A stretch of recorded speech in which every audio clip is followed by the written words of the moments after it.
매일경제TV 조간 헤드라인입니다.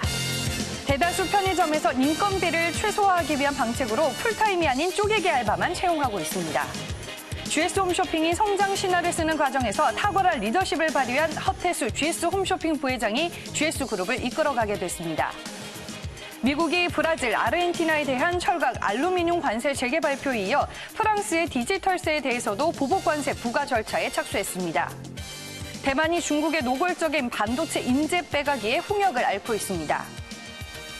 최근 중국 업체들이 앞다퉈 LCD 감산을 돌입하고 OLED에 대한 투자를 본격화하면서 국내 업체들이 기술 격차를 벌리고 있습니다.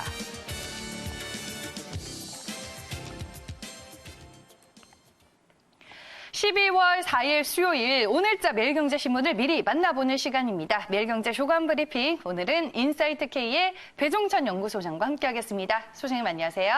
안녕하십니까? 네, 오늘 이제 첫 번째 기사는 1면과 3면에 실려있는 내용으로 저희가 살펴보겠습니다. 편의점 일자리 실태를 조사한 내용이 담겨 있는데요. 기사 제목부터 보겠습니다. 풀타임 다 내보낸 편의점, 단기 알바 채용에 근근히 운영입니다. 기사 내용을 함께 보시죠. 대다수 편의점에서 인건비를 최소화하기 위한 방책으로 풀타임이 아닌 쪼개기 알바만 채용을 하고 있습니다. 자영업자 입장에서는 오른 인건비 때문에 풀타임 고용을 줄이고 있고 직원들 입장에서는 이제 임시직으로 내몰리고 있습니다. 이게 여실히 드러나고 있는 곳이 바로 이 편의점 업계라고 하는데 최저임금 인상에 따른 인건비 부담이 편의점 업계 분위기를 지금 어떻게 바꿔놨나요?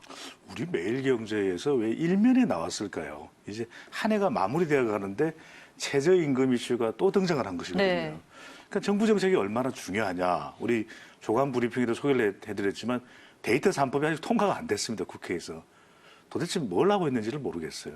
그러니까 국민들은 출근하고 일을 해봐야 정책이 이렇게 뒷걸음치게 되면은 결과적으로 타격을 받는 것은 국민이고 기업이거든요. 그러니까 요즘에 계속 나오는 이야기가 시기를 놓치면 말짱 도루묵이다. 이 최저임금 정책에 대해서 좀 곱씹어 봐야 되는 거 아니냐. 이런 이야기가 나오는 것입니다. 그러니까 이 리테일 산업 쪽이 상당히 타격을 받을 것이다라는 것이 지금 연말의 분위기인데 실제 그런 것이 이제 적나라하게 드러나는 장소 자체가 바로 이제 편의점 업계가 될 수 있겠습니다. 얼마만큼이나 어려운 상황이냐면 우리가 아프니까 청춘이다 그랬잖아요. 네. 이제는 아닙니다. 아프니까 아야야 자영업이 돼요. 그런 정도로 상황이 안 좋다라는 걸 말씀을 드릴 수밖에 없는 것이고 그중에서 이제 가장 많이 차지하는 것은 편의점에 가면은 제품들이야 다 진열이 되어 있습니다. 결과적으로는 그 제품을 계산하고 진열해야 되는 것은 인력이기 때문에 이 편의점에서 운영 비용이 한 60%를 차지하는 것이 인건비예요. 그러니까 인건비는 계속 비중이 늘어나고 있습니다. 그 60% 가까이, 정확하게는 59%인데 그렇다면 어떻게 하느냐? 이 인건비가 더 가중되는 것은 지금 52시간 근로 시간 의무제 때문에 또 일정 시간 이상을 근무하면은 주휴수당까지 줘야 됩니다. 네. 주말까지 포함한 인건비를 고려하게 되는 것이죠.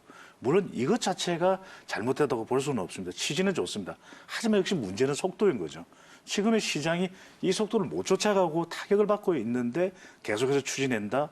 과연 그것이 옳은 것이냐?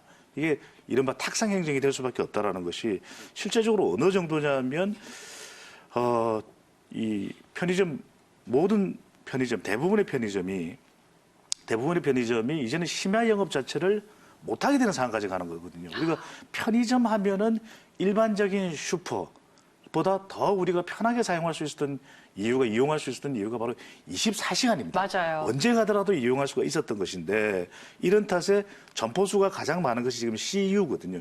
CU인데 보강 CU인데 이 CU의 경우에도 지난 9월 말 기준으로는 이제 한 20% 정도가 한 5분의 1이에요. 이제 심야 영업을 안 한다라는 겁니다. 그러니까 더군다나 이마트 24는 약간의 이제 후발주자가 될 수 있는데 24의 경우에는 어느 정도냐면 10곳 8곳이 문을 열어요. 그러니까 저도 아침에 이렇게 매일경제 오면서 보니까 이마트 24 경우에도 이제 새벽에 문을 여는 겁니다. 네. 심야에 누가 할 수가 없어요. 그래도 심야 시간에 대해서는 더 많은 인건비 지출이 나올 수밖에 없기 때문에 결국 최저임금이 지금 편의점 업계를 옥죄고 있는 것으로 나타나고 있습니다. 원래 편의점의 목적이 지금 희석이 되고 있다는 생각이 듭니다. 그리고 고용되는 사람 입장에서는 질 좋은 일자리도 지금 사라지고 있는데요. 최저임금 인상에 따른 인건비 부담이 결국에는 편의점 업계의 악영향으로 나타나고 있습니다. 국내 증시안에서 편의점 관련주들의 주가 흐름을 한번 살펴보도록 하겠습니다. 최근에 BGF 리테일 같은 경우에는 주가 흐름이 상당히 좋지 못하고요. 전일 GS 리테일은 그래도 시장 하락 속에서도 주가가 상승세로 마감되기는 했습니다. BGF 리테일이 1%대 주가 하락세를 보여줬고요. 이마트도 편의점을 가지고 있죠. 전일 주가 1%대 낙폭을 보이며 17만 6천 원 선에서 마감이 됐습니다. 아무래도 이제 분위기가 지금 이렇다 보니까 편의점 업계 내에서는 또 무인 편의점이 늘어나고 있다고 하는데 어떤 변화들이 감지가 되고 있나요? 주가 흐름을 봐도 상당히 이게 이 영향을 받는 것으로 보이죠. 그런데 이제 GS 리테일 같은 경우 지금 이제 오늘도 소개를 해드릴 텐데 조간 브리핑에서 GS 그룹의 변화 자체가 영향을 줬을 거예요. 그러니까 지금 현재 편의점 사정보다도 일시적인 상승일 수 있다. 그렇다면 이건 정부 정책적으로 상당히 고려해 볼 부분인 거겠죠. 그렇다면 이제 이렇게 인건비가 부담이 되니까 어떤 식으로 나오냐면 이제는 무인 편의점을 운영을 하겠다. 그러니까 이게 일본의 경우에도 인건비 문제가 상당히 대두됐고 그러면서 나왔던 것이 모든 편의점을 들어가는 과정부터 안면 인식을 하고 결제 시스템까지도 셀프 결제를 하면서 완전히 전자동 시스템으로 갈 수 있는 일종의 키오스크 단계로 가고 있다는 것이거든요. 네. 그다음에 이게 일견 바람직할 수 있을지도 모르겠어요. 왜냐하면 24시간 이렇게 운영을 할 수 있고 또 이 편의점의 경우에는 경비 문제도 상당히 문제시 되곤 했었거든요. 새벽에 누가 가서 일을 한다는 건 상당히 좀 위험에 노출돼 있기도 하고. 그런데 문제는 뭐냐면 이렇게 될 경우에 그 일자리는 없어지는 겁니다. 그러니까 결과적으로는 무인 편의점이 계속 늘어날 수밖에 없는데 지금은 이 인프라를 갖추는데 비용이 많이 들어요. 우리 매일경제 기사를 보더라도. 그런데 이 인프라 구축 비용이 싸지게 되면은 지금은 직영하는 단계를 넘어서서 이제는 점주가 있는 쪽도 다 있는 무인 시스템이 갖춰질 가능성이 굉장히 높아지고 있다. 또 하나는 이렇게 되다 보니까 결국 정부 정책 때문에 이 임시 고용시장 불안정이 되는 고용 왜곡 현상까지도 벌어지고 있는 것이죠. 네, 알겠습니다. 첫 번째 기사는 저희가 편의점 일자리 실태와 관련한 내용들을 자세하게 들여다봤습니다. 다음 이제 두 번째 기사 만나보겠습니다. 매일경제신문 4면으로 가볼게요. 기사 제목 보시면요. 이 4차 산업혁명에서 먹거리 찾아라. 이 GS키즈는 디지털 혁신 전도사입니다. 기사 내용 보시죠. 허태수 GS 홈쇼핑 부회장은 GS 홈쇼핑이 성장 신화를 쓰는 과정에서 탁월한 리더십을 발휘한 분입니다. 이 GS그룹의 사령탑이 전격적으로 교체가 됐습니다. 허창수 회장이 사임을 하고 이 GS 홈쇼핑을 맡아왔던 허태수 부회장이 그룹 회장에 취임을 하게 됐는데요. 과연 그는 어떤 인물인가요? 이게 세대 교체입니다. 네. 그러니까 앞서 우리가 LG그룹도 우리 조간 브리핑에서 세대 교체 변화가 있다. 저희가 매주에 한 번씩 소개를 해드리고 그렇죠. 있는 것 같아요. 그 이야기를 들었는데 왜 그런 결정을 내릴 수밖에 없냐면 그러지 않고는 이 변화와 혁신이 없다라고 하는 것이고 이제 선택이 아닌 필수가 되어가고 있다는 겁니다. 그러니까 지금까지 GS그룹을 이끌어왔던 것이 허창수 회장 1년이 넘었어요 벌써. 그러다 보니까 이제 시대의 변화에 못 따라간다. 그다음 안정적인 성장을 주도해오는 데는 혁혁한 공헌을 했었죠. 지금 또 정경련 회장이기도 하고. 그러니까 본인은 이제 경제계 전반에 대한 발전에 힘을 쓰겠다. 그래서 이 동생입니다. 한 9살 정도 차이가 나나요? 이 허태수 GS 홈쇼핑 이제 부회장 쪽으로 이제 그룹 경영을 넘겨주게 되는데 그만한 인물이 되는 겁니다. 뭐 여러 가지 능력 중에서도 변화와 혁신 쪽에 이 무게가 이제 실리는 것인데 그렇게 되는 이유가 GS 홈쇼핑이 사실은 출발 단계에 불과 3, 4년만 해도 성장에 약간 지체되는 듯 했어요. 근데 이게 GS 홈쇼핑을 맡고 본인과 지금 이번에 사장이 된 김성호 사장하고는 상당히 또 쌍두마차 역할을 해왔거든요. 그래서 계속해서 이것을 일반적인 홈쇼핑, TV 홈쇼핑 쪽이 아니라 모바일 시장으로 확대하는 이 디지털 영역에서의 전도사 역할을 톡톡히 해왔던 겁니다. 이른바 그래서 GS그룹 내에서 디지털 혁명 전도사다. 이런 호칭까지, 혁신 전도사라는 그런 호칭까지도 받고 있는데 그러다 보니까 이제 새로운 먹거리를 통해서 새로운 성장 동력을 찾아야 되는 GS그룹 전체를 이끌고 갈 수 있는 변화와 혁신의 적임자로 바로 동생이죠. 허태수 부회장이 이제는 GS그룹을 이끌고 가게 되는데 이 세대교체 바람이 GS그룹 계열사 전반의 이 주가 흐름에는 어떤 영향을 미치는지 좀 눈여겨볼 필요가 있겠습니다. 네, 오늘 이제 기사 내용을 보면은 또 GS 홈쇼핑의 성장 신화를 쓰는 과정에서 상당히 탁월한 리더십을 발휘했다라는 또 평가를 받고 있고요. 앞서서 GS그룹 얘기를 해주셨는데 국내 증시안에서 GS그룹주들의 전일 주가 분위기도 한번 짚고 넘어가 보겠습니다. 네, 전일 GS건설이 주가 상승세를 보여줬습니다. 1% 넘게 올랐고요. 전체적으로 GS그룹주들은 전일 시장 약세 속에서도 주가들이 다 견조한 흐름을 보여줬습니다. GS가 0.10% 올랐고요. GS 리테일, 아까 살펴봤다시피 BGF 리테일과는 다르게 전일장 강보합으로 마감이 됐습니다. GS 우선주도 전일장 0.14%의 오름세를 보여줬습니다. 그렇다면은 이 허태수 GS 홈쇼핑 부회장이 GS 그룹의 차세대 리더로 주목을 받아온 이유는 뭘까요?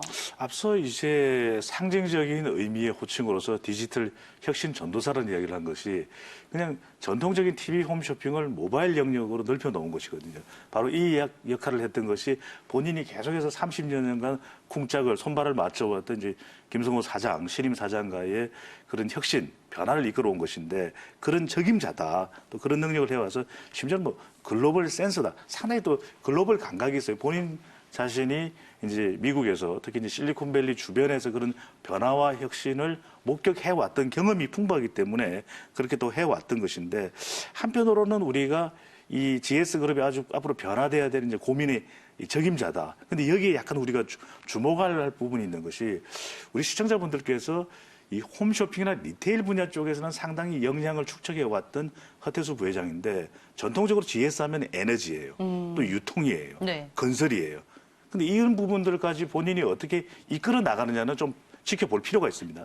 두 번째로는 우리가 이 주목을 받는 이유가 바로 오픈 이노베이션입니다. 이 문화 자체를 그동안 GS가 좀 닫혀있는 문화가 아니냐라고 이야기를 해왔었는데 주로 이제 인풋 쪽이었죠. 그런데 이제 아웃풋 쪽으로 사업과 인력에 대한 영역까지도 넓혀가는 오픈 이노베이션. 그래서 심지어는 이 GS가 들어가 있는 건물이 이제 강서 N타워인데 이쪽도 네. 일종의 이노베이션 공간으로 만들겠다. 왜? 공간 자체가 혁신적이어야 사람의 인식도 생각도 혁신적일 수 있다. 이런 오픈 이노베이션 문화도 주목을 해볼 필요가 있겠습니다. 네, 알겠습니다. GS 그룹과 관련된 기사를 저희가 두 번째로 만나봤습니다. 매일경제 조간 브리핑 다음 기사로 또 넘어가 볼 텐데요. 오늘도 이제 국제면을 빼놓지 않고 살펴보겠습니다. 신문 8면입니다. 네, 기사 제목 보시면요. 다시 포문연 관세맨 트럼프, 남미 EU까지 전방위 공세입니다. 기사 내용 보도록 할게요. 미국이 브라질, 아르헨티나에 대한 철강, 알루미늄 관세 재개 발표에 이어 이 프랑스의 디지털세에 대해서도 보복 관세 부과 절차에 착수를 했습니다. 이 중국과 무역 전쟁을 치르고 있는 트럼프 대통령이 이번에는 유럽과 남미 국가들에게 또 보복 관세를 예고하면서 이 전선을 전 세계로 넓혀가고 있습니다. 트럼프, 우리는 그를 무역 싸움꾼이라고 부르는데요. 이번에 이 보복 관세를 이 프랑스의 디지털세에도 매기겠다라고 얘기를 했습니다. 구체적으로 어떤 내용인가요, 소장님? 여러분들은 어떤지 모르겠어요. 우리 네. 독자분들하고 시청자분들은 이 매일경제신문, 특히 경제신문부터 어떠실지 모르는데 저는 키워드에 빨간 펜으로 동그라미를 많이 칩니다. 근데 네. 오늘 나온 거 보면 조금 전에 우리가 GS 디지털을 이야기했는데 디지털 세가 나왔죠. 네. 그러니까 여기 동그라미 치실 필요가 있어요. 또 하나는 뭐냐면 전방위라고 하는 부분에 방위에 동그라미 치시면 분명히 우리나라 이야기를 하지는 않고 있는 기사인데 왜 전방위라고 그랬을까? 싸움꾼이 방위비입니다. 네. 결국 방위비로 돌아오는 거예요. 그래서 저는 이런 기사들의 이면을 잘 읽어보실 필요가 있다. 근데 뭐냐면 이 디지털세라고 하는 것은 이 프랑스에 미국에 본사를 두고 있는 세계적인 글로벌 IT 기업들이 있거든요. 구글도 있죠. 아마존도 있죠. 근데 이 회사들이 프랑스 내에서 큰 수익을 올리는 것에 있어서 왜냐하면 이게 구글이라고 하는 것이 뭐 포털 검색도 하죠. 그다음에 글로벌 뭐 여러 가지 이 비즈니스들이 파생되어 있는데 이러다 보니까 제대로 세원이 잘 안 잡혀요. 그런데 이제 프랑스에서는 일정한 수익을 이상 올리는 글로벌 IT 기업에 대해서 주로 이제 미국에 본사가 있는 회사들입니다. 디지털 세를 매기겠다. 이렇게 이제 선언을 하고 나서니까 미국 상무장관도 그렇고 트럼프 대통령도 그렇고 트럼프 행정부에서 우리 좌시하지 않겠다. 그래서 이제 이 이야기가 일종의 프랑스와 미국 사이의 충돌 현상을 빚을 수가 있다는 것이죠. 그러니까 이제 미국으로서는 프랑스의 IT 기업에 대해서 대상으로 하지 않더라도 그에 상응하는 다른 사업 부분에 대해서 미국으로 수출되는 품목에 대해서 프랑스에 대해서 보복 관세를 가하겠다. 바로 이야기가 되는데 그래서 이제 24억 불 가량 됩니다. 네. 100% 관세예요. 이게 상당한 또 두 국가입니다. 프랑스하고 미국 사이에 충돌이 될 수 있을 테고 또 여기에 대해서 이제 프랑스는 그렇다면 어떻게 절충을 하겠냐 그런 반응을 보면 프랑스도 발끈했습니다. 그렇다면 우리는 이번에 또 보복을 하겠다. 이게 프랑스와 미국의 충돌 양상이 만만치 않습니다. 그 외에도 지금 뭐 유럽이나 중국 여기에 남미 등을 향해서 관세 폭탄 제기에 나섰는데 어떻게 이제 공격을 하고 있나요? 두 가지죠. 네. 하나는 이제 브라질하고 아르헨티나에 대해서 어떤 얘기를 하고 있냐면은 그게 또 굉장히 이 트럼프식 싸움꾼이에요. 왜냐하면은 미국 우선주의가 최대로 이게 발현되고 있는 모습인데 내년 대선이 있다 보니까 이 트럼프 대통령은 재선을 위해서 무조건 신경 써야 되는 것이 미국이거든요. 그렇다면은 이게 다른 부분보다는 일단은 철강과 알루미늄만 놓고 보면은 이 브라질과 아르헨티나가 생산을 하는데 이 또 외환입니다. 그러니까 이게 이 달러에 대비해서 평가 절하되기 때문에 우리가 상당히 타격을 입는다. 가격 이 경쟁력에 있어서 그러다 보니까 여기에 대해서 우리가 이 보복 관세를 쳐야겠다. 또 하나는 뭐냐면은 이제 아르헨티나 미국으로의 어느 농산물이죠. 이 부분에 대해서도 중국이 지금 미국 농산물을 안 사줘요. 빨리 사줘야 되는데 그렇다 보니까 오히려 브라질과 아르헨 쪽에 대해서 이 압박을 가하는 거죠. 이게 우회적으로는 또 중국에 대한 약간의 보복 성격도 담겨 있는 겁니다. 한편으로는 또 상무장관이 이야기를 했죠. 로스 상무장관은 중국도 지금 앞서 우리가 코너에서도 설명을 드렸지만 미중 무역 협상이 잘 안 되면 바로 보복 관세에 들어가겠다. 이렇게도 얼음장을 놓고 있습니다. 아니 그러면 지금 트럼프 행정부가 이렇게 관세 압박에 다시 나서고 있는 그 의도는 뭐라고 볼 수 있을까요? 저는요 이게 네. 내년 재선을 앞두고 있는 일종의 미국 우선주의, 최대한 트럼프 대통령이 미국 국민들을 위해서 일을 한다. 특히 스윙보트 지역입니다. 미국 중서부 지역을 이 유권자들을 위해서 일을 하고 있다는 모습을 통해서 자기의 이제 지지층들을 결집할 수 있는 것이거든요. 또 한편으로는 이렇게 강력한 행동을 하면서 심지어는 어떤 이야기가 해준다면 북한을 대상으로 해서도 상대로 해서도 무력 사용을 또 배제하지 않겠다 이런 이야기가 맞아요. 지정학적인 네. 이 리스크까지 끌어올리는 이유는 바로 이걸 통해서 국내 정치적인 위기를 모면해 보겠다 이런 뜻인데 저는 여기서 오늘 굉장히 중요한 상황입니다. 반드시 한 가지 말씀을 드려야 될 것은 한국도 예외가 아닙니다. 중국도 예외가 아니죠. 브라질도 예외가 아닙니다. 프랑스도 예외가 아닙니다. 그럼 우리에게 다가오는 건 세 가지예요. 자동차 관세, 그다음에 철강, 그다음에 바로 방위비입니다. 이 부분을 저는 반드시 우리 이 정부 담당자들도 그렇고 우리 국민들도 관련된 사업을 정말 눈여겨보실 필요가 있겠습니다. 네, 알겠습니다. 관세맨 트럼프 대통령의 내용을 저희가 들어봤습니다.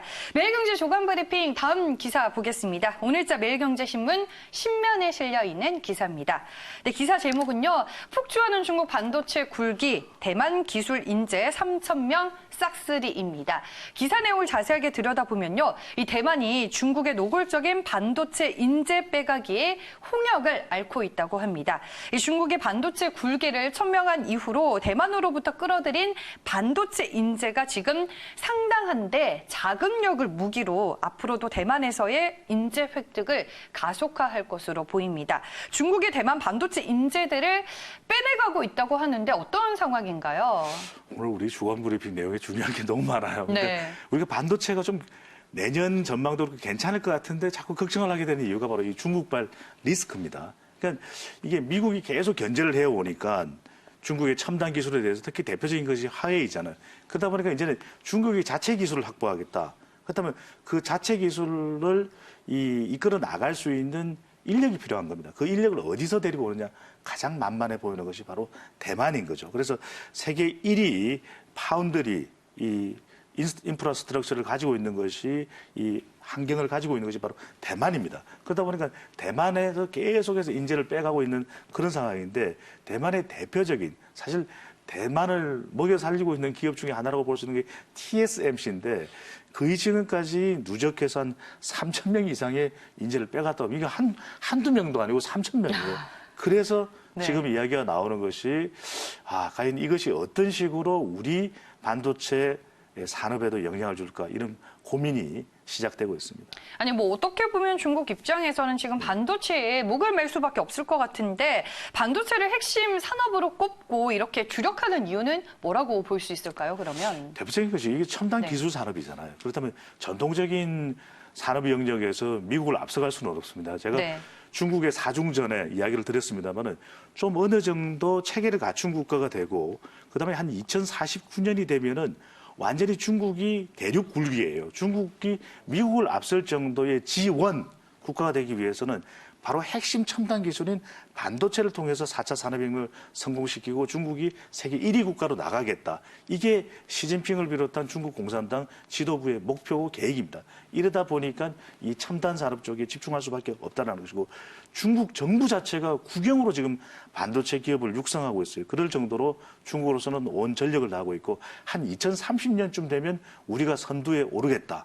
이런 목표까지도 제시를 하고 있습니다. 네, 뭐 중국의 반도체 굴기가 대만의 인재 빼가기에서도 확인이 되고 있고요. 국내 증시 안에서 반도체 관련주들 전일 주가 흐름 한번 짚어보겠습니다. 뭐 대표적으로 삼성전자와 SK 하이닉스를 꼽을 수 있겠고요. 삼성전자 같은 경우에는 지금 주가가 11월 18일 이후로 조정을 받고 있는 상황입니다. 최근에 외국인들의 매도세가 상당히 거세고요. 기관이 매수세로 방어는 하고 있지만 전일 5만 원 선 다시 붕괴가 됐습니다. 1% 가까이 밀리며 49,900원에 마감이 됐고요. SK하이닉스는 무려 2%대로 밀렸습니다. 그 외에도 전체적으로 중소형 반도체주들 모두 약한 흐름이 나타났습니다. 그러면 이 중국의 전방위적인 해외 반도체 인력 탈취가 국내 반도체 업계에 미치는 영향도 있을까요, 소장님? 두 가지입니다. 인력 유출을 우리가 비상이 걸렸다라고 봐야 될 것 같아요. 왜냐하면 지금 중국 국영 반도체인 칭화 유니 그룹도 있고요. 그다음에